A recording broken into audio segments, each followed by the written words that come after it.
So welcome to Sibling Rivalry. I'm supposed to talk louder, but I'm a little afraid to because Joey is around and I don't want him to hear this or know anything about it.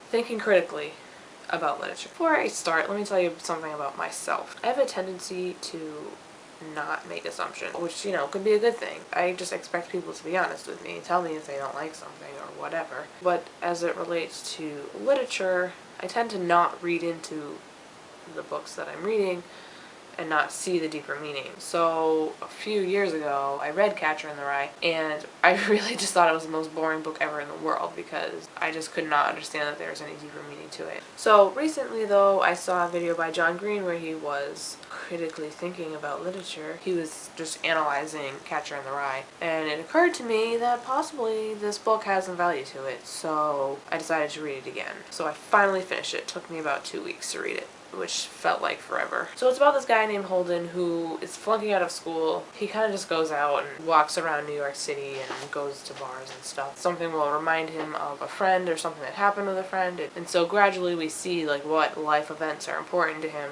He comes off as being like kind of mean, doesn't really like anybody, and like he just allows things to get to him. But still, like, we constantly see that he wants to be with people and wants to have meaningful conversations, but most people he just can't stand. But then sometimes, like, for a little while he'll think like they're the best person ever, and then he'll remember that like they don't even really get along or connect that well. And so I feel like he just really cares about people, or he wants to care about people, but he just can't because everyone's just so annoying to him and so fake. So what was brought to my attention from the video by John Green was that, first of all, that he was lonely. I didn't really notice that before. And also that, what the book is really about is just holding on to innocence and trying to push off like being an adult. One of the lines in the book talks about like how he likes this certain museum because it's like time stands still and everything just stays the same. He wishes he wouldn't have to grow up or something like that.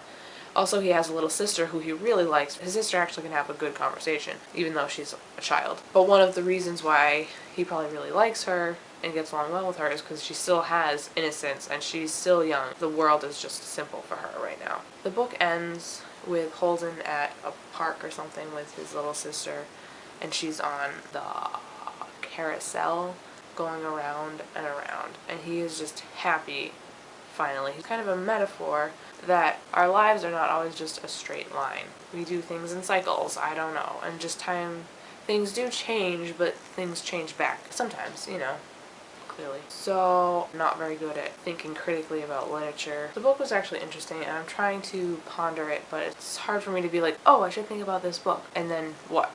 Okay, thinking about it, I don't know.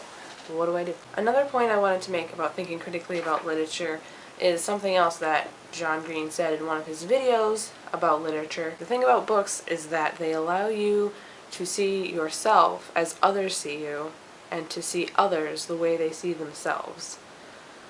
I find pretty much every book I read, I'm like, I feel like I'm the main character. Like, I feel the same way. We're the same. And even though the main characters that I read about are as different as everybody I know, like, I still relate to all of them because really we have a lot more in common than we believe that we do sometimes, because we all have the same sorts of struggles and problems and thought processes sometimes. But then there's some characters that I'm like, I can't stand this person, and I don't understand how anyone could act that way and not realize how horrible they are.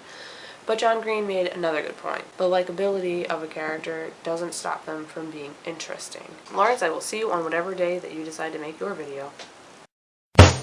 All I wanted to say about people being interesting was this. Sometimes I'm like, that person is so horrible. Why do I even want to be with them? Or why do I want to hang out with them? Why am I friends with them? They're so, ugh. I want them to be my friend, and I want them to want to be my friend.